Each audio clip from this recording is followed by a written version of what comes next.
Bwana Yesu asifiwe. Mpendwa, Bwana Yesu asifiwe sana. Karibu tena katika darasa huru la Injili, darasa ambalo tunajifunza neno la Mungu. Katika darasa hili linapatikana katika chaneli ya Mwalimu Kimweri TV. Mwisho wa darasa hili usisahau kusubscribe, kucomment, kushare na kulike, na Mungu akubariki sana. Karibu sana mpendwa. Mimi ni sauti ya mtu aliaye nyikani, itengenezeni njia ya Bwana. Leo ni siku ya pili tukiendelea na somo la mfumo au mifumo.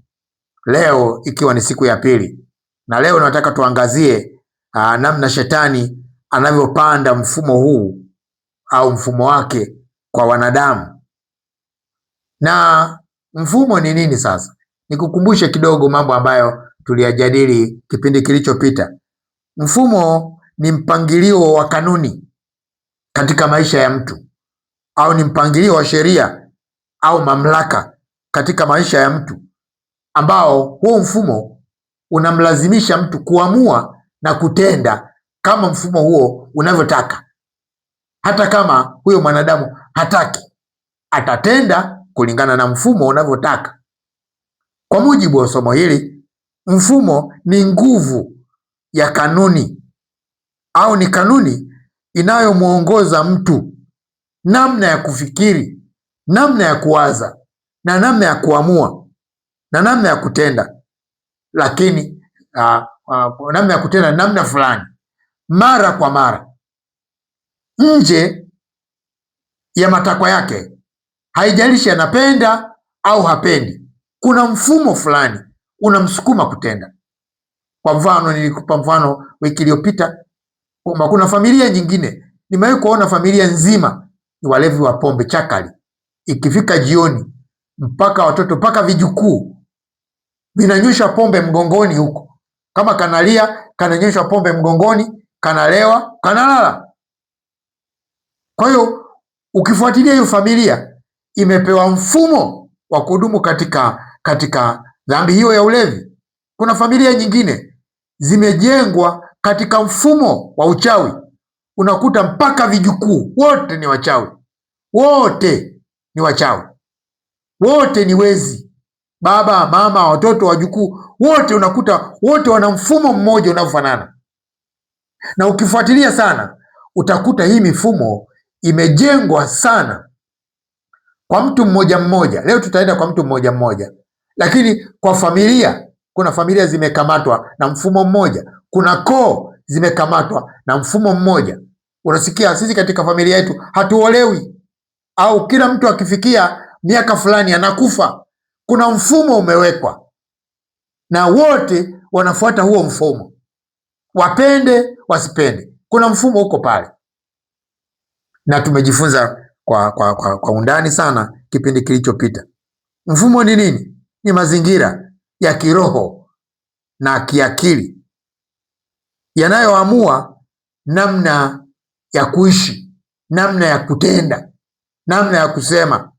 Kwa hiyo mfumo ni nguvu ya kiroho iliyo ndani ya mtu ambayo inamsukuma kutenda hata bila kupenda. Tumeona katika Warumi sura ile sura ya 7 mstari wa 15 na kuendelea. Paulo analalamika, anasema nashangaa kwamba lile ambalo silipendi nashtukia ndio nalitenda, lile ambalo napenda nilitendi silitendi. Akasema, ole wangu nafsi yangu, nani atakayeniokoa na mwili huu wenye dhambi? Tafsiri yake nini? Mwanadamu mbele yake kuna mifumo miwili, kama ilivyoanzishwa katika bustani ya Eden. Mungu alianza kuanzisha kutuongoza, maana ndivyo tulivyoumbwa. Tumeumbwa tusiweze kujiongoza wenyewe, tuwe tegemezi, kumtegemea Mungu kama baba yetu. Na ndio maana unakuta katika bustani ya Eden kila jioni Mungu alikuwa anamtembelea Adamu na Hawa, wanakwenda pale, wanapiga stori, wanagongeana, maisha yanaendelea kila jioni. Biblia inasema. Kwa nini? Adamu na Hawa walikuwa ni familia ya Mungu. Dhambi ilipoingia, shetani aliona wivu, akaleta mfumo mwingine, akaleta udanganyifu, mfumo mwingine wa kutumia akili. Biblia inasema kwamba yale matunda yatambulikana, yanatamanika hata kwa akili, yanavutia. Ule mfumo wa ujuzi wa mema na mabaya ukapandwa katika maisha ya mwanadamu. Tangu pale tulipomkosea Mungu, sisi tukiwa kwenye viuno vya Adamu. Maana Adamu wakati anavunja ile sheria ya kutokula mti wa ujuzi wa mema na mabaya, mimi na wewe tulikuwepo kwenye viuno vya Adamu, kwa sababu Adamu alikuwa anatuwakilisha. Kwa hiyo alipokosa Adamu, tukakosa wote. Soma vizuri katika Warumi sura ya 5 yote nzima, utakuta vitu vya ajabu sana, kwamba kwa kutenda kosa mtu mmoja sisi wote tunaangukia, hata wale ambao hatukufanya kosa kama alilofanya Adamu, kwa sababu tulikuwa kwenye viuno vya Adamu. Adamu alipofanya kosa, alipofanya dhambi, tulifanya wote. Kwa hiyo tunazaliwa tukiwa na huo mfumo ndani yetu. Mungu atusaidie. Nilikuwa nasoma mahali pengine, Biblia inasema kwamba walifundishwa uongo tangu katika matumbo ya wazazi wao. Walifundishwa uongo. Sasa Mungu atusaidie, kwa sababu hii mifumo ipo. Upende usipende, Mungu ana mfumo wake. Wanaomwamini na kumtegemea wanapata mfumo wa kuwaongoza. Ndio maana katika Yohana wa kwanza sura ya 5 anasema kila aliyezaliwa na Mungu hatendi dhambi, na kila aliyeokoka hatendi dhambi. Watu wengine wanaweza wakabisha. Dhambi inatokana na mfumo. Kama una mfumo wa dhambi ndani yako, utatenda tu, utake usitake, na utawashangaa wale ambao hawatendi wanawezaje. Wale wasiotenda dhambi baada ya kuokoka hawatendi kwa sababu ya aina ya mfumo walionao ndani yao. Wana mfumo wa kimungu, kwa hiyo wanatenda mapenzi ya Mungu. Lakini kama hujaokoka, maana yake mfumo unaotenda kazi ndani yako ni mfumo wa Babeli, ni mfumo wa giza, ni mfumo wa dhambi. Sheria ya dhambi lazima itende kazi ndani yako. Sheria ya dhambi itakulazimisha kutenda dhambi, na mauti itatawala. Utakuwa huna hiari, unapaswa. Ndio maana kuna haja kubwa sana ya kuokoka. Kuokoka sio hiari. Kuokoka ni kuchagua mfumo wa Mungu kutushindia mfumo wa Shetani. Chagueni hivi leo. Biblia inasema katika Kumbukumbu la Torati sura ya 30 mstari wa 19, Biblia inasema hivi: nazishuhudiza mbingu na nchi juu yenu hivi leo, kuwa nimeweka mbele yako uzima na mauti, nimeweka mbele yako baraka na laana. Basi chagua uzima ili uwe hai, wewe na uzao wako. Mungu anatueleza wazi kabisa, lakini mwisho wake anatushauri tuchague uzima. Anasema mbele yako mwanadamu. Hapa naongea na wanadamu, kila mwanadamu mwenye mwili huu. Ujumbe ni wa kwako. Mbele yako ndugu yangu, Mungu karuhusu uzima na mauti, viko mbele yako. Unao uhuru wa kuchagua uzima, unao uhuru wa kuchagua mauti, lakini vyote viko mbele yako. Biblia inasema mbele yako nimeweka baraka na laana. Ukiokoka, laana inaondoka. Ukimkataa Yesu, laana inakaa. Biblia inatufundisha kabisa kwamba mfumo alioleta Shetani kupitia ule mti wa ujuzi wa mema na mabaya, ule mfumo wa maisha ni mfumo wa kutupoteza, ni mfumo wa kutusajili jehanamu, ni mfumo mbaya sana, na tunaona matokeo yake. Adamu na Hawa walipokula yale matunda, madhara yake tumeyapata mpaka leo. Biblia inasema mwanamke atazaa kwa uchungu mpaka leo. Laana ikaelekezwa katika ardhi mpaka leo. Adamu anasema utakula kwa jasho mpaka leo. Madhara ya kosa lile la kwanza ni kubwa na linatugharimu mpaka leo. Ili tuweze kupona yetu ni kukataa huu mfumo wa Babeli. Mfumo wa kibabeli ni kukataa, kwa sababu nia yake si njema hata kidogo, na tuliona kwamba mbele yetu kuna baraka na laana, mbele yetu kuna uzima na mauti, kama ile miti miwili ilivyokuwa mbele ya Adamu na Hawa. Mbele ya Adamu na Hawa kulikuwa na miti miwili, mti wa uzima na mti wa ujuzi wa mema na mabaya. Ilikuwa mbele yao. Mbele yao kulikuwa na hakika mbili. Mungu alisema ukila matunda haya ya ujuzi wa mema na mabaya, hakika utakufa. Shetani akaja akasema kula, kwa sababu ukila hakika hutakufa. Mbele ya maisha yako kuna hakika mbili. Kuna hakika ya Mungu, kuna hakika ya Shetani. Mpendwa, chagua hakika ya Mungu, hutajuta. Chagua hakika ya Mungu, hutapata hasara. Watu wengi sana wanafuata hakika ya Shetani. Ndio maana hata ni Wakristo lakini wanaenda kwa waganga kwenda kutibiwa. Ni Wakristo, maana yake ndilo fungu walilochagua. Kwenye Ukristo huku ni kichaka tu, wanajificha ili waonekane kwamba wapo, lakini kiuhalisia wao wanaongozwa na mfumo Babeli. Wao wako gizani, na siku ile unafiki wote utaonekana tu dhahiri. Mbele yako kuna mambo. Mungu ametupa mambo mawili. Ametupa nuru, ametupa giza. Mungu anasema chagua nuru. Ametupa mbingu, ametupa ardhi, ametupa usiku, ametupa mchana. Mungu ametupa vitu viwili ili kutupa uhuru wa kuchagua. Maana Mungu sio dikteta, lakini mwisho wa siku anakwambia chagua kizuri, mchague Mungu. Biblia inasema Yesu alikuja kwao, wala walio wake hawakumpokea, bali wote waliompokea aliwapa uwezo wa kufanyika kuwa watoto wa Mungu, ndio wale waliaminio jina lake. Kwa hiyo Yesu kaja kwetu ili kutuletea nuru. Ndiyo maana mahali pengine katika Luka anasema nalikuja kutafuta na kuokoa kile kilichopotea. Yesu kaja kututafuta. Tafutika mpendwa, Ukristo wa jina hautakusaidia. Okoka na kukaa katika imani ya Kristo sawa sawa.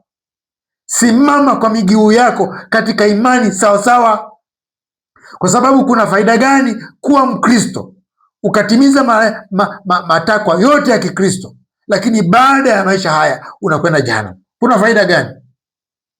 Amua sasa kuokoka. Amua sasa kumwishia Yesu. Amua sasa kumtegemea Yesu, kwa sababu Ukristo wako bandia hautakusaidia. Ukristo wako wa jina hautakusaidia. Ukristo wako wa kwenda kanisani tu hautakusaidia.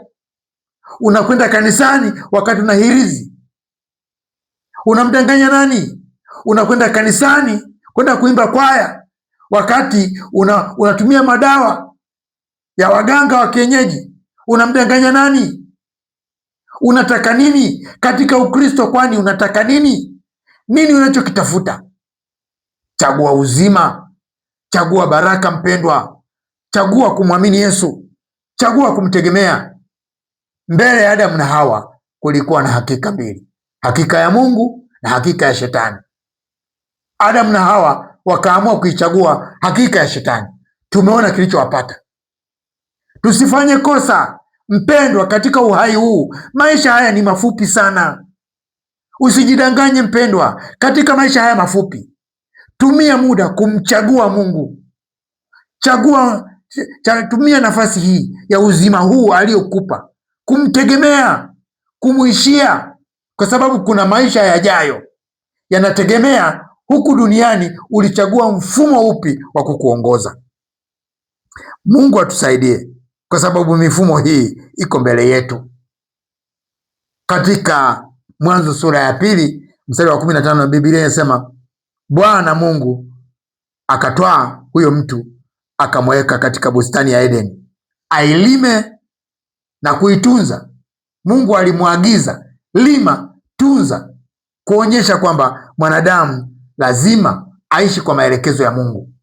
Kama haitoshi, katika Yohana sura ya 15 mstari wa 5 kuonyesha kwamba hatukuumbwa kujitegemea.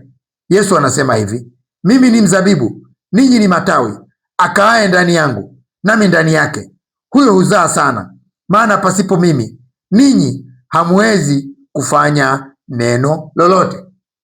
Yesu anasema pasipo mimi ninyi hamwezi kufanya neno lolote.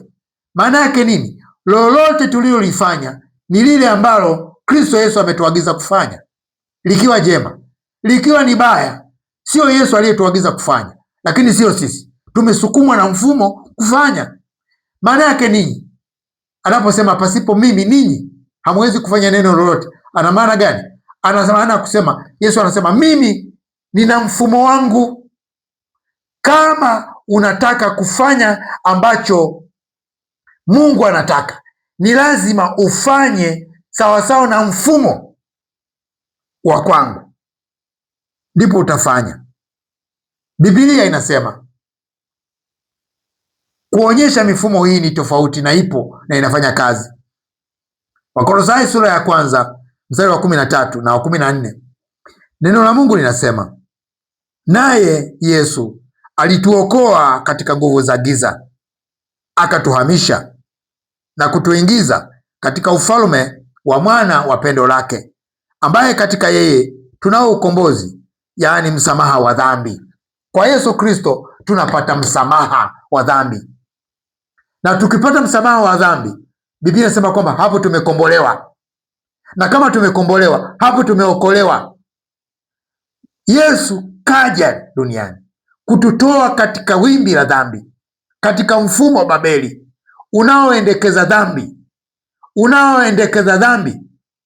ufalme wa giza ambao una mfumo wake wa kigizagiza.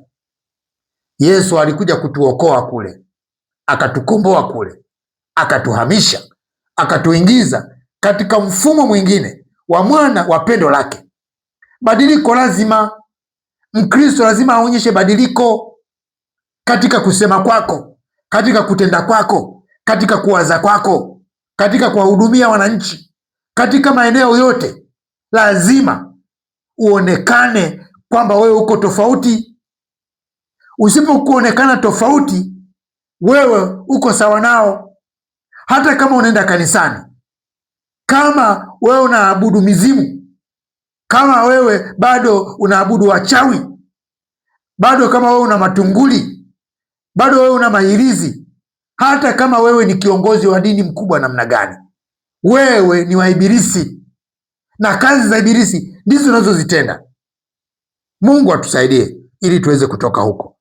Sasa mifumo hii iko mbele yetu siku zote, iko mbele yetu, na ukitaka kuona kwamba Mungu alikusudia kutuongoza, ndio maana hata Yesu alipokuja katika Warumi sura ile ya 8 mstari wa 14, Biblia inasema kwa maana wote wanaoongozwa na Roho Mtakatifu hao ndio wana wa Mungu. Wana wa Mungu sio wale wanaonena kwa lugha tu, ingawaje ukiwa mwana wa Mungu unaweza ukanena kwa lugha, lakini sio kigezo. Kigezo cha kuwa mwana wa Mungu ni kuongozwa na Roho Mtakatifu. Sio ujiongoze mwenyewe, sio uongozwe na watu, sio uongozwe na dhehebu, sio uongozwe na shetani, sio mfumo Babeli. Hapana, wote wanaoongozwa, wote, Biblia inasema wote wanaoongozwa na Roho wa Mungu na Roho Mtakatifu, hao ndio wana wa Mungu. Hatupati wana wa Mungu kwa kubatizwa, mpendwa, ingawaje wana wa Mungu wanabatizwa. Hatupati wana wa Mungu kwa kwenda kanisani, ingawaje ukiwa mwana wa Mungu utaenda kanisani. Kigezo cha kuwa mwana wa Mungu ni kuongozwa, sio kujiongoza, kuongozwa na Roho Mtakatifu. Mungu atusaidie sana. Mungu atusaidie sana mpendwa. Natamani Mungu atusaidie ili tuweze kukubali kuongozwa na mti wa uzima, kuongozwa na mti wa baraka, kuongozwa na mfumo wa Yerusalemu, na kukataa kabisa mfumo wa Babeli, kukataa kabisa mfumo wa Babeli. Kuna uraia pacha, lakini sisi Tanzania haturuhusu wananchi wetu kuwa na uraia pacha, kuwa na msimamo. Kama wewe ni Marekani, tafsiri yake ya Tanzania, wewe sio Mtanzania, hata kama unakaa Tanzania. Kwa nini? Uraia wako ndio unaokutambulisha kwamba wewe ni wa wapi. Uraia wako wewe, uraia wako ni wapi? Ni mbinguni, tutaona. Na huwezekani ukawa na uraia pacha. Kuna Wakristo wengine wana uraia pacha, kwa shetani wapo na kwa Mungu wapo. Kwa nini? Wako kanisani, wanasali, wanatoa sadaka, wanajenga mahekalu, wanaimba kwaya, ni wazee wa kanisa, wana vyeo vyote, lakini ushetani wao hawajauacha. Hao wamechukua uraia pacha. Biblia katika Ufunuo anasema haiwezekani uwe vuguvugu, amua kuwa moto au kuwa baridi, lakini vuguvugu Mungu anakutapika. Uraia pacha na shetani, Mungu anakutapika. Haiwezekani ukapiga kote kote kwamba kwa Mungu upo na kwa shetani upo. Tulikuwa tunapewa hadithi moja wakati tunakuwa kwamba fisi ni mrafi sana. Aliwahi kualikwa kwenye sherehe mbili. Sasa akafika njia panda, upande huu pilau inanukia, upande huu manyama yananukia. Sasa anakwenda kulia, akasema harufu ya kushoto imezidi, anakuja kushoto. Amehangaika, baadaye akafanya maamuzi ya busara, akasema sasa naenda kote kote, naenda kulia na naenda kushoto, nikale kote kote. Kaenda kwa kadri anavyokwenda, njia zinazidi kuachana, ikafika mahali akapasuka msamba, akakosa yote. Kuwa na uraia pacha, kwa maana unakula matunda yote ya uzima na ya ujuzi wa mema na mabaya. Hapo ni kujikosesha, hapo ni kujipoteza, ni kujipoteza. Mpendwa, amua kuwa na uraia wa mbinguni. Watu wakujue hivyo na wakuchukie na wakutukane na wakudhalau, kwa sababu mimi mtu kunidhalau, maisha haya ni ya kwangu. Nimeamua kumfuata Yesu, unanidhalau. Wewe una mbingu ya kunipeleka? Una mbingu mpendwa? Kama wewe umeamua kuwa na uraia pacha kwa shetani huko, na ndio Wakristo wengi walivyo, wengi wako hivi, wana uraia pacha, wana uraia pacha. Ndio maana wanaenda kanisani, kwenye mikono wamefunga hirizi, kwenye viuno wamefunga hirizi. Ng'ombe akipotea wanamzindika na madawa, wakilima mahindi maharage wanazindika na madawa. Wakati niko kijijini na kuwa kule, ilikuwa kila tukipanda maharage kuna mti mmoja hivi unatoa utomvu kama damu.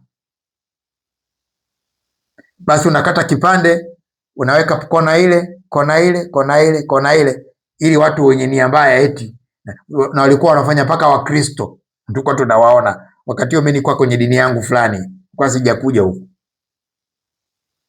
maana mimi nimetokea kona nyingine. Bwana Yesu akaniokoa, akanivuta, akanileta. Sina masihara katika hiyo, kwa sababu kona ile naijua vizuri sana. Na sasa hivi kwenye kona hii ya Yesu Kristo, mwana wa Mungu aliye hai, njia ya kwenda mbinguni, naifahamu. Nikisema kwamba simfahamu Yesu, nitakuwa nadanganya. Na nimeamua nisiwe na uraia pacha. Kwa nini? Uraia wa shetani kule nimeukana. Nimeamua kujizatiti katika uraia wa mbinguni. Mimi ni raia wa mbinguni bila tashwishi. Nikifa leo naenda mbinguni. Hata sasa hivi nikifa, Yesu akirudi mara ya pili nina uhakika, sio kujitapa, nina uhakika wa kwenda mbinguni. Kwa nini? Nina uraia wa mbinguni. Natamani kwenda kumwona mwana wa Mungu siku moja.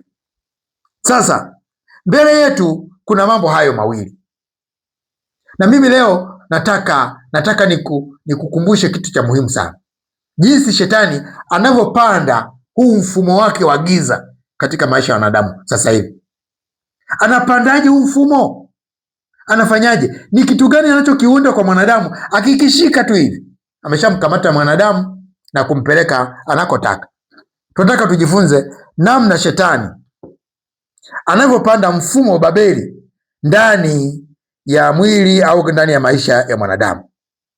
Nianze kwa kusema hivi, shetani katika maisha ya mwanadamu hushambulia zaidi fikira na akili ya mwanadamu. Shetani akiweza kushika fikira zako, akiweza kushika akili zako, amekumaliza, na ataweka mfumo anaotaka, na kwa akili zako hizo utafanya dhambi, hata kama wewe ni msomi, ni daktari kabisa. Utavutishwa sigara, hata kama unajua ukivuta sigara unaweza ukapata maambukizi, unaweza ukapata kansa ya mapafu. Unakunywa pombe, hata kama wewe ni msomi namna gani, hata kama unajua kwamba pombe, gongo zinaunguza maini, bapa zinaunguza maini, unakunywa kwa sababu wewe ni mtumwa wa dhambi. Mtumwa wa dhambi haamui cha kufanya. Unazini, hata kama unajua kwamba kwa kuzini huku unaweza ukapata maambukizi ukakatiza maisha, lakini kwa sababu ni mtumwa unazini, unapata magonjwa, lakini husikii. Biblia inasema katika Mithali kwamba mtu azinie na mwanamke hana akili kabisa. Sio akili ya darasani, sio akili ya darasani, ni akili ya kutambua ubaya wa dhambi, kiasi kwamba unaona kawaida tu. Lakini Mungu atusaidie. Biblia inatuthibitishia kwamba shetani anachowinda kwa mwanadamu ni fikira zake, ni akili yake. Akiweza kuitia mchanga akili yako, huku na kokote unakoweza kwenda, fikira zako akiweza kuziweka giza, basi umekwisha. Ndio maana Biblia inasema linda sana moyo wako kuliko vyote ulindavyo. Kwa nini? Kwa sababu ndani ya moyo wako ndiko zinakotoka chemchemi za uzima. Unalinda nini ndugu yangu? Linda moyo wako. Biblia inasema kwamba linda moyo, linda nafsi yako. Kwenye nafsi ndiko kuna fikra, kwenye nafsi ndiko kuna akili. Shetani anachokitafuta kwa mwanadamu ni akili. Akiweza kukukamata akili, umekwisha. Na kumbuka, ninapoendelea kumbuka hili, mwanadamu ana akili mbili. Mwanadamu yoyote yule ana akili mbili. Kama ulikuwa hujui, jua hivyo leo na utanielewa. Mwanadamu ana akili mbili, akili ya mwili na akili ya pili ni akili ya nafsi au ya moyo, akili ya rohoni. Mwanadamu yoyote ana akili mbili, na katika akili hizi zote mbili shetani yuko interested na akili ya nafsi. Ngoja nizifafanue. Akili ya kwanza ni akili ya mwili huu. Huu mwili una akili yake ambayo hiyo akili inatumia milango mitano ya ufahamu ya akili kuingiza taarifa ndani ya mwili. Akili ya mwili iko kwenye ubongo. Akili ya mwili ndio inaitwa intelligent kwa Kiingereza. Akili ya mwili ndio medulla oblongata, ndio cerebellum, medulla oblongata. Hiyo ni akili ya mwili ambayo inapimika. Kipimo cha akili ya mwili kinaitwa IQ. Akili ya mwili iliyoko kwenye ubongo inayoitwa intelligent ni akili ambayo inawaza. Product inayotokana katika akili ya mwili ni kuwaza, to think. Nasisitiza hilo, kuwaza, kwa sababu akili ya pili ina kazi nyingine, lakini akili ya mwili inawaza. Mawazo yote yako kwenye akili ya mwili, na mawazo yote yanatokana na jinsi milango mitano ya ufahamu wa mwili inavyoingiza taarifa kwenye ubongo huo husika. Hizo information zikiingia na mapicha kwenye ubongo, akili inatengeneza mawazo. Hiyo ni akili ya kwanza, inaitwa intelligent, ndio tunayopeleka shule. Mtu akienda shule anapeleka akili hii inaitwa IQ, intelligent. Akili ya pili, akili ya pili ya mwanadamu iko kwenye nafsi, ambao tunaweza tukaita moyo. Iko kwenye nafsi. Akili iliyoko kwenye nafsi inaitwa mind, sio intelligent. Akili ya mwili iko kwenye ubongo, inaitwa intelligent, inapimika, ndio tunayopeleka shule. Ndio cerebellum huyo, ndio cerebellum huyo, ndio medulla oblongata hiyo. Hiyo ni akili ya mwili, na inafanya kazi kwa kutumia milango mitano ya ufahamu kuingiza taarifa ndani ya mwili, ndani ya nafsi.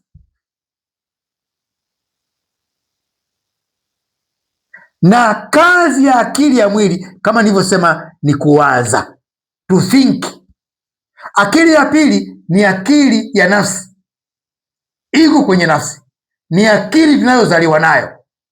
Ndio hiyo akili inayosaidia hata kama mtu hajui kusoma wala kuandika, unakuta ni tajiri, anashinda maprofesa wenye akili ya kimwili, mwenye akili ya rohoni aliyozaliwa nayo, anaweza akafanya mambo makubwa kuliko wasomi. Hujawahi kuona? Hujawahi kuona? Ndio maana Robert Einstein aliwahi kusema ni bora kuwa na akili kuliko kuwa na elimu. Ni heri kuwa na akili kuliko kuwa na elimu. Hapa alikuwa anatofautisha akili ya kimwili na akili ya kiroho unayozaliwa nayo. Ukiwa na akili ya kiroho umewini. Ndio maana sio kila msomi ana akili. Tuna wasomi wengi sana leo hawana akili, na nisitaje vyeo vya watu. Kwa sababu gani?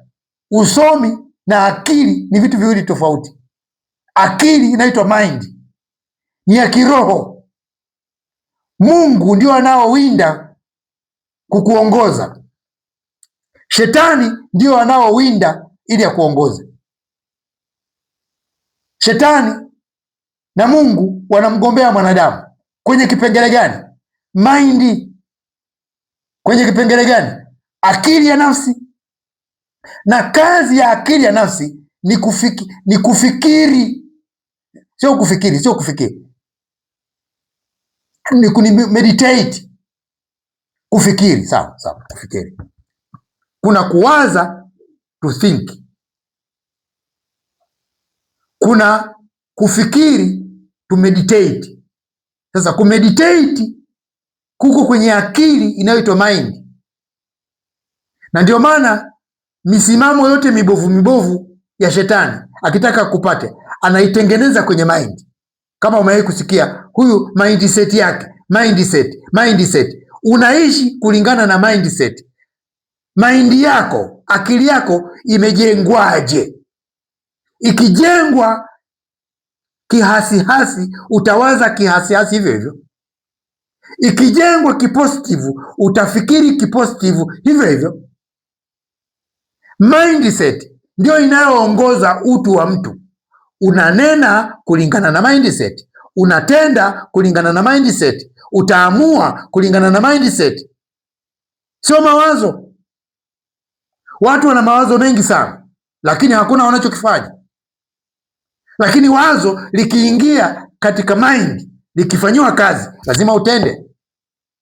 Mungu atusaidie ili tuweze kuona kwamba shetani katika maisha ya mwanadamu hana mpango na akili ya mwanadamu. Anaweza akatumia kidogo ili kuingiza mawazo mabovu. Huku ndiko anakoingilia. Mlango wa kuingia kwenye nafsi ili aweze kukukontrol ni kwenye mawazo, kwenye akili ya kimwili, kwa kukuonyesha mapicha mabaya mabaya yanaingia kwenye nafsi. Vitu vibaya vibaya unavisikia vinaingia kwenye nafsi. Harufu mbaya mbaya zinaingia kwenye nafsi. Information yote mabaya mabaya yanaingia. Yakiingia hayo mapacha yanakwenda kuharibu utu wa ndani, kuwaza kwako, kunena kwako, kutenda kwako. Hata Hawa alioneshwa kwa macho, akatamani kwa macho, akala, akampelekea Adamu naye akala. Kitu gani nataka niseme? Kitu gani nataka niseme? Shetani ana install mfumo wake wa giza kupitia nafsi na akili zako. Mbinu kubwa anayotumia shetani ni hiyo. Ngoja uone mistari kadhaa, iko kama 4 hivi. Ngoja niende nayo ili uweze kujifunza kitu. Kwanza, shetani anachokifanya ni kujenga ngome katika akili ya mwanadamu. Biblia inasema hivi katika Wakorinto wa pili sura ya 10 mstari wa 3. Neno la Mungu linasema, maana ingawa tunaenenda kwa jinsi ya mwili huu, lakini hatufanyi vita kwa jinsi ya mwili. Maana silaha za vita vyetu si za mwili, bali zina uwezo katika Mungu hata kuangusha ngome. Mstari wa 5 anazitaja zile ngome. Ziko ngome 3. Anasema kwanza, tukiangusha ngome za mawazo. Pili, na kila kitu kinachoinuka juu ya elimu ya Mungu, maanake kiburi hicho. 3, tukiteka nyara kila fikra ipate kumtii Kristo. Kwa nini fikra mpaka tuziteke? Kwa nini? Maanake zilitekwa na shetani. Shetani anavizia fikira zako azikamate. Shetani anapandikiza, anaweka ngome kwenye mawazo. Shetani anaweka kiburi. Kuna vitu vitatu katika maisha ya mwanadamu. Mkristo yoyote, mtu yoyote ana vitu hivi vitatu ambao ni asili ya ushetani ndani yake. Ndani yako kuna kitu kinachoitwa ngome. Shetani anakupa mawazo mabovu mabovu, usipotubu anayatengenezea ngome. Maana yake huwezi ukayatoa kirahisi tena. Lakini pili, akishatengeneza ngome, anatengeneza kiburi. Kila kitu kinachojiinua juu ya elimu ya Mungu anatengeneza kiburi. Kiburi juu ya elimu ya Mungu, maana yake chochote kinachoitwa Mungu unakidharau. Unaona hakifai, unaona hakitoshi, unaona elimu yako ni kubwa, umesoma sana, wewe ni msomi, wewe una hela, unaweza ukajitegemea hata bila ya Mungu. Kiburi. Kiburi ni dhambi mbaya sana, na kiburi ndicho kinachoangamiza watu. Kiburi ndicho kinachosababisha watu wasiokoke. Kiburi ndicho kinachosababisha watu wasiende kanisani. Kiburi ndicho kinachokufanya watu wasiende kwenye jumuiya. Kiburi, kiburi, kiburi. Kiburi ndio kila kitu kwa shetani. Ni silaha kubwa sana ambayo iko kwenye akili ya mwanadamu. Jambo la 3, fikra. Shetani anakamata fikra. Shetani interest yake ni kukamata fikra. Kwenye fikra ndiko kwenye maamuzi. Unachokifikiri ndicho unachokiamua. Unachokifikiri ndicho unachokisema. Unachokifikiri ndicho unachokitenda. Ndio maana Biblia inasema mtu hunena ya ujazayo moyo wake. Una pando gani ndani yako ndilo utakalolisema. Una pando gani ndani yako ndilo utakalotenda. Biblia inatueleza kabisa kwamba shetani anawinda mawazo. Akishayakamata, na mawazo, kumbuka, yako kwenye akili ya mwili, ambayo akili ya mwili inalishwa na milango 5 ya fahamu. Ndio maana katika makatuni shetani ameweka mitego kule. Kwenye tamthilia shetani ameweka mitego mule ili ukamatike. Wakina dada wanapovaa nguo fupi fupi, kwani hukumbuki neno linavyosema katika Mathayo sura ya 5 mstari wa 21? Yesu alisema mmesikia imenenwa, imeandikwa usizini. Lakini mimi nawaambia, mtu yoyote amtazamaye mwanamke kwa kutamani amekwisha kuzini naye. Wapi? Moyoni. Kwa hiyo tuna Watanzania wengi sana wanazini moyoni, na wadada wanaovaa nguo ambazo si za kujistiri wanazinisha watu wengi sana, wanapotosha watu wengi sana. Mwanaume anaweza akazini kwa kuona. Ayubu sura ya 31 mstari wa kwanza. Ayubu aliweka mkataba na macho yake ili hata akimtazama mwanamke asiweze kumtazama. Jambo la pili, asiweze kumtamani. Jambo la pili, shetani anapandaje ushetani wake, anapandaje mfumo Babeli katika maisha ya mwanadamu? Ni kupofusha fikra, kwa kuzipofusha. Kule anaziteka, huku anazipofusha. Tunasoma maneno kutoka katika Wakorintho wa pili sura ya 4 mstari wa 4. Wakorintho wa pili sura ya 4 mstari wa 4 anasema, ambaye ndani yao Mungu wa dunia hii amepofusha fikra zao wasioamini, isiwazukie nuru ya Injili ya utukufu wake Kristo, aliye sura yake Mungu. Shetani anavizia fikra katika maisha ya mwanadamu. Shetani anavizia fikra. Nitaka nikusomee andiko moja katika Matendo ya Mitume sura ya 13, ambapo tunaona kuna mchawi mmoja alikuwa anadhibiti akili za mtu mmoja aliyekuwa anahubiriwa Injili na Paulo. Matendo ya Mitume sura ya 13 mstari wa 6.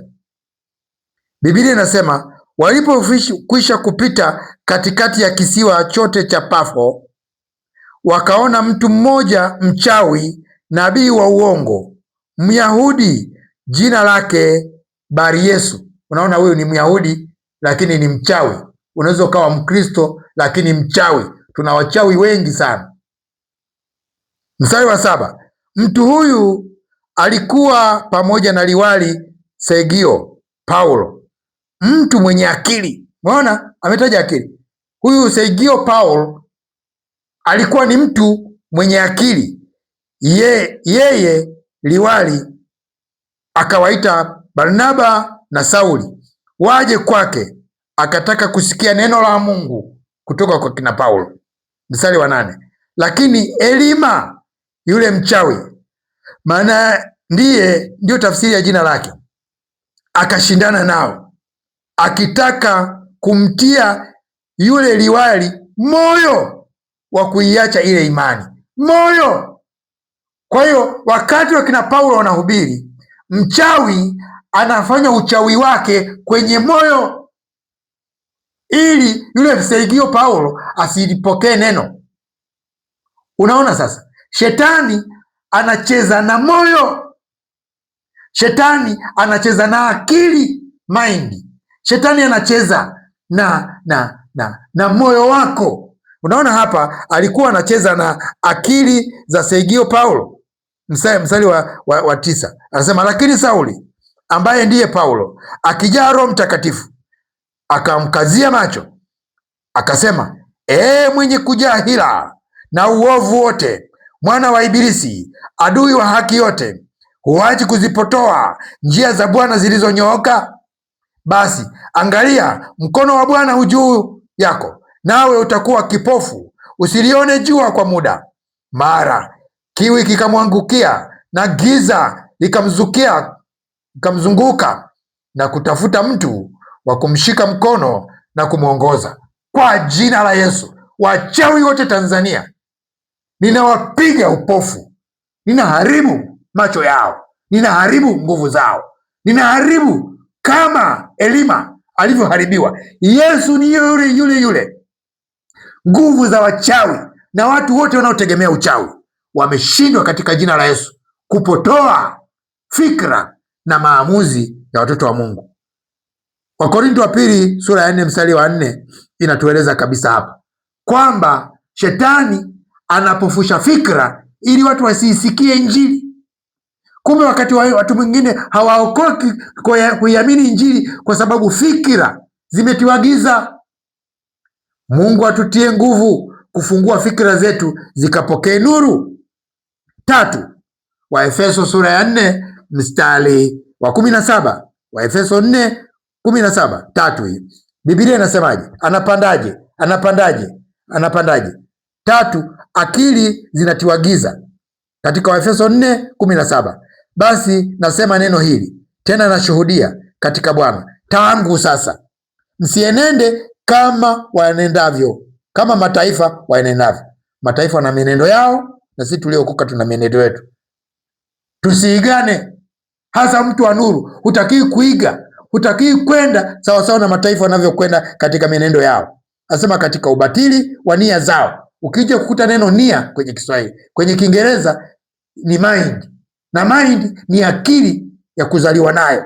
Mstari wa 18, ambao akili zao zimetiwa giza, nao wamefarakanishwa na uzima wa Mungu kwa sababu ya ujinga uliomo ndani yao, kwa sababu ya ugumu wa mioyo yao, ambao wakiisha kufa ganzi wanajitia katika mambo ya ufisadi, wapate kufanyiza kila namna ya uchafu kwa kutamani. Bali ninyi sivyo mlivyojifunza Kristo. Tunajifunza jinsi shetani anavyoweza kupandikiza mfumo wa dhambi ndani yako, mfumo wa Babeli ndani yako. Anawinda akili, anawinda nafsi yako, anawinda fikira zako. Lakini anasema Mungu atusaidie. Hebu tusome jambo la 4.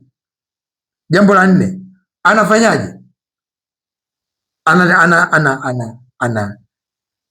Anaweka giza katika macho ya rohoni. Waefeso sura ya 1 mstari wa 18, neno la Mungu linasema macho ya mioyo yenu. Kumbe mioyo ina macho, kumbe nafsi ina macho. Sikilize inavyofanyiziwa. Anasema macho ya mioyo yenu yatiwe nuru, mjue tumaini la mwito wake jinsi lilivyo, na utajiri wa utukufu wa urithi wake katika watakatifu jinsi ulivyo. Shetani anachokifanya ni kuweka giza katika macho ya moyo. Sasa Paulo anasema namuomba Mungu ili macho ya mioyo yenu itiwe nuru, ndipo mtaweza kuliona tumaini. Watu hawalioni tumaini la wokovu, hawalioni tumaini kuu la Ukristo. Kwa nini? Nafsi zao, macho ya mioyo yao imetiwa giza. Paulo anawaombea hawa watu kwamba namuomba Mungu ili macho ya mioyo yenu itiwe nuru, ili mjue. Kama mioyo isipotiwa nuru, hamwezi kujua tumaini na utajiri wa utukufu wa urithi wa watakatifu jinsi ulivyo. Huwezi ukajua watakatifu wana utajiri gani. Unaweza ukaokoka nusu, usijue thamani ya wokovu, usijue thamani ya utakatifu. Nimekwambia mambo 4 ambayo shetani anayatumia. Anawinda nafsi, anawinda akili, anawinda fikra. Hata nje ya shetani, hata mwanadamu yote atakayekamata fikira zako hizi, kama una uwezo kukamata fikira ya mtu, utampeleka kokote unakotaka wewe. Kwa mwanadamu ni fikira. Mshindi atakayeshinda katika maisha yako ni yule atakayekamata fikira. Shetani akikamata fikira zako, umekwisha. Falsafa ikikamata fikira zako, umekwisha ndugu yangu. Uongo ukikamata fikira zako, umekwisha. Heri Mungu akamate hizo fikira, utaona faida. Tuna wasomi wengi, tuna matajiri wengi, fikira zao zimekamatwa, wala hawamjali Mungu. Ndio maana unaona matajiri wengi kanisani hawaendi, hawana sababu, kwa sababu wanatumainia fedha. Fikira zimekamatwa, na ndio lengo la shetani. Usimwabudu Mungu, usimtegemee Mungu, uitegemee fedha. Yesu anasema vitu hivyo ulivyojiwekea akiba wenzako usiku huu wanachukua roho yako, na vitu ulivyojiwekea akiba vitakuwa vya nani? Maana uzima wa mtu haumo katika wingi wa mali aliyo nayo. Mwamini Yesu leo, mtegemee. Sasa hali hiyo iko hivyo. Ndiyo maana ni lazima tufanye toba la kweli. Hali si shwari, hatutishani. Hiyo ndio hali halisi. Shetani yuko bize usiku na mchana kupofusha fikra za watu, yuko bize, na wana wa Mungu wanachukulia poa tu. Ndiyo maana sasa lazima tufanye toba la kweli. Ngoja nikupe ndio maana 10 kama muda utaniruhusu. Ndiyo maana lazima tufanye toba la kweli, kwa sababu tunasema toba la kweli kwa sababu kuna toba nyingine si za kweli. Toba kwa Kigiriki umetumia neno metanoia. Metanoia maana yake ni change your mind. Toba ni metanoia kwa Kigiriki. Tafsiri yake kwa Kiingereza change your mind. Kwa Kiswahili badilisha mtazamo, badilisha akili yako, badilisha kufikiri. Kutubu ni kubadilisha kufikiri. Angalia toba tunazozifanya makanisani. Kuna toba za aina mbili. Kuna toba inayoitwa metanoia, lakini kuna toba inayoitwa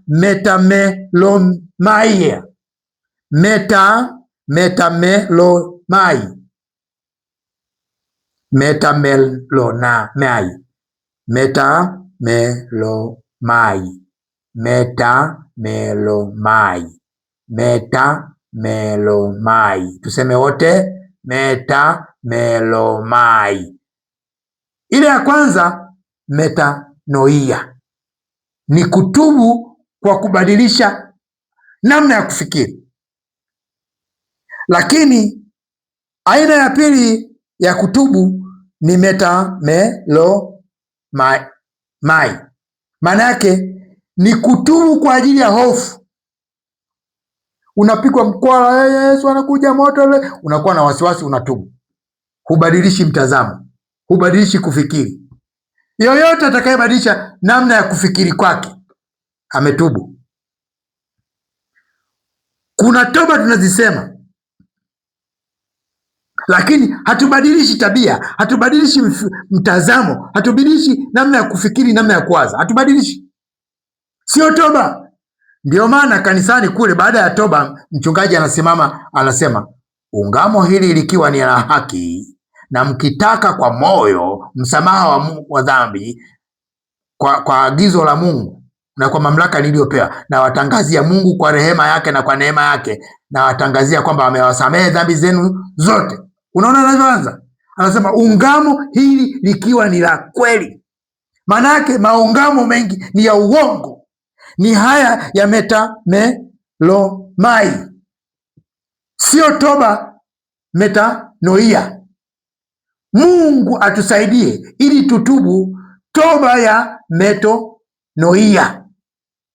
Tusitubu kwa ajili ya hofu, tusitubu kwa sababu ya mashaka. Kuna watu wengine wakikaribia kufa ndio wanakuwa na kumbe ni kwa sababu wanakufa. Akirudishiwa uhai, ngoma inaendelea vile vile. Kwa hiyo kwa sababu hali si shwari, kuna mfumo wa Yerusalemu, kuna mfumo Babeli, na shetani yuko bize kuhakikisha kwamba anapandikiza kwenye fikra za wanadamu, kwenye akili za wanadamu, kwenye mind, ili uweze kupotea. Na shetani akifanikiwa kupandikiza kwenye fikra, ndio umekwisha. Dawa ni kukaa kwenye toba ya metanoia. Change your mind. Badilisha namna yako ya kufikiri, badilisha namna yako ya kuwaza. Hii itakuwa ni salama yako. Toba ya kweli, mpendwa, na kuita kwenye toba ya kweli ya kubadilisha kuwaza kwako, kubadilisha mtazamo wako, kubadilisha. Jambo la pili, ndiyo maana Kristo alikufa sasa msalabani kwa ajili yetu. Ndiyo maana Yesu alikufa msalabani kwa ajili ya ubizi wa shetani kuharibu fikra zetu. Ndiyo maana Yesu alikufa msalabani. Warumi sura ya 5 mstari wa 8 na hadi wa 10 anasema, bali Mungu aonyesha pendo lake yeye mwenyewe kwetu sisi, kwa kuwa Kristo alikufa kwa ajili yetu tulipokuwa tungali wenye dhambi. Wakati tuko kwenye mfumo wa dhambi, Yesu akafa msalabani kwa ajili yetu. Basi zaidi sana, tukiisha kuhesabiwa haki katika damu yake, tunaokolewa na ghadhabu kwa yeye. Kwa maana ikiwa tulipokuwa adui tulipatanishwa na Mungu kwa mauti ya mwana wake, zaidi sana baada ya kupatanishwa tunaokolewa katika uzima wake. Tunaokolewa. Mpendwa, kuokolewa kupo. Dini yako isikudanganye kwamba hakuna kuokoka duniani. Kumbuka Yesu kuna mahali alisema mwana wa Adamu anayo amri duniani ya kusamehe dhambi. Jambo la tatu, ndiyo maana ya tatu, ndiyo maana Paulo alilalamikia mfumo huu katika Warumi sura ya 7 mstari wa 15 na kuendelea hadi mstari wa 19. Utapata nafasi ya kusoma. Anasema Paulo anasema maana sijui nifanyalo. Kwa nini? Anasema kwa sababu lile nilipendalo silitendi, bali lile ambalo silipendi ndilo nilitendalo. Ukiwa kwenye mfumo ule utalalamika tu, utashangaa. Jambo la 4, ndiyo maana ya 4, ndiyo maana unapaswa kuokoka sasa, ili kusudi urudishwe kwenye mfumo wa Mungu. Kwa shetani yuko bize sana na uongo na nini na fitina na hila, kuhakikisha kwamba anakamata fikra zako. Ndiyo maana Yesu kafa msalabani, ndiyo maana unapaswa kuokoka. Warumi sura ya 10 mstari wa 9 na wa 10, Biblia inasema hivi: kwa sababu ukimkiri Yesu Kristo kwa kinywa chako na ya kuwa ni Bwana na kuamini moyoni mwako kuwa Mungu alimfufua katika wafu, utaokoka. Utaokoka. Okoka ndugu, wokovu huko, kuokoka kupo. Dini zinazosema hakuna kuokoka, achana nazo. Katika Wakolosai sura ya 1 mstari wa 13 sema naye alituokoa kutoka katika nguvu za giza, akatuhamisha na kutuingiza katika ufalme wa mwana wa pendo lake. Kuokoka kupo. Okoka mpendwa, ili unusulike, akili zako zikurudie, ufahamu wako ukurudie, fikira zako zikurudie, ili uweze kuamua mambo ya msingi. Jambo la 5, ndiyo maana kuna kumpokea Yesu. Yohana sura ya 1 mstari wa 11. Ndiyo maana 5, ndiyo maana kuna kuzaliwa mara ya pili. Wewe unafikiri kwa nini watu lazima wazaliwe mara ya pili? Unajua sababu ni nini? Yesu alisema katika Yohana sura ya 3 mstari wa 3. Unafikiri kwa nini? Ili kutukomboa kule kwenye mfumo. Yesu alimaliza kila kitu, namna zote za kutusaidia kututoa kwenye ule mfumo wa Ibilisi.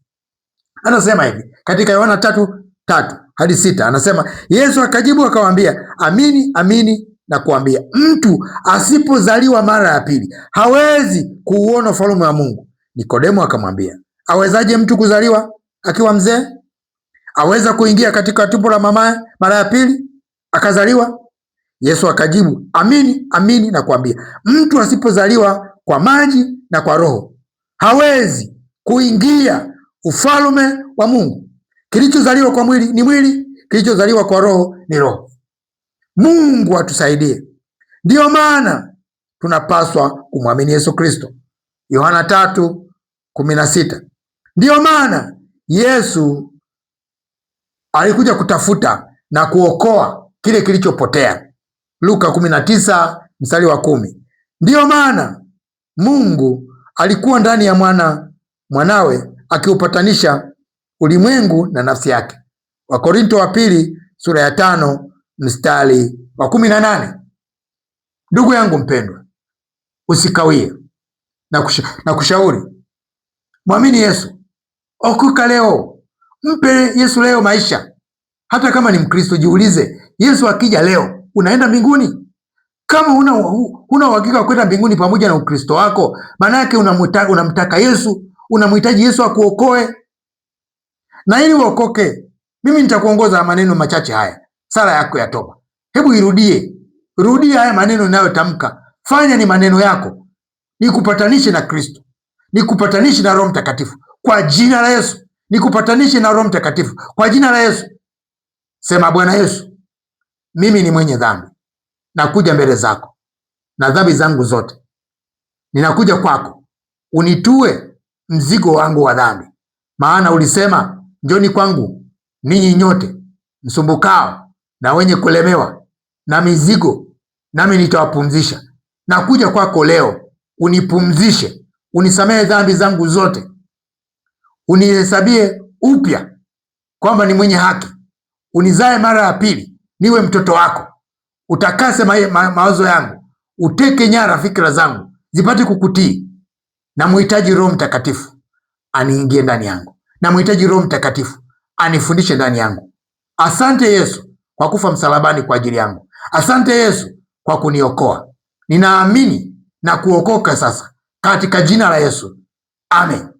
Mungu akubariki. Kama umefuatisha maneno haya kwa uaminifu, na kutangazia kwamba umeokoka. Yesu ni Bwana na Mwokozi wa maisha yako. Ishi na kudumu sawasawa na toba yako. Endelea kukumbuka kuombea akili yako na ufahamu wako, na Mungu akubariki sana. Mimi ni sauti ya mtu aliaye nyikani, itengenezeni njia ya Bwana. Mimi ni mjoli wa Bwana, Mwalimu Kimweri. Kama umeokoka, na uweza ukanijulisha kwa message au kwa kunipigia simu kwa namba 0756 760 855, 0756 760 855. Na ukitaka kupata mafundisho na mahubiri mbalimbali, ingia katika YouTube yangu, nenda kwenye YouTube, alafu andika Mwalimu Kimweri TV, utagusa na itafunguka. Utapata mafundisho mbalimbali yatakayo kujenga na kukuimarisha na kukupa mahusiano mazuri na Mungu aliye hai na Yesu Kristo. Sasa Bwana wa amani mwenyewe na awe pamoja, na awape amani daima kwa njia zote. Bwana awe pamoja nanyi nyote. Amen.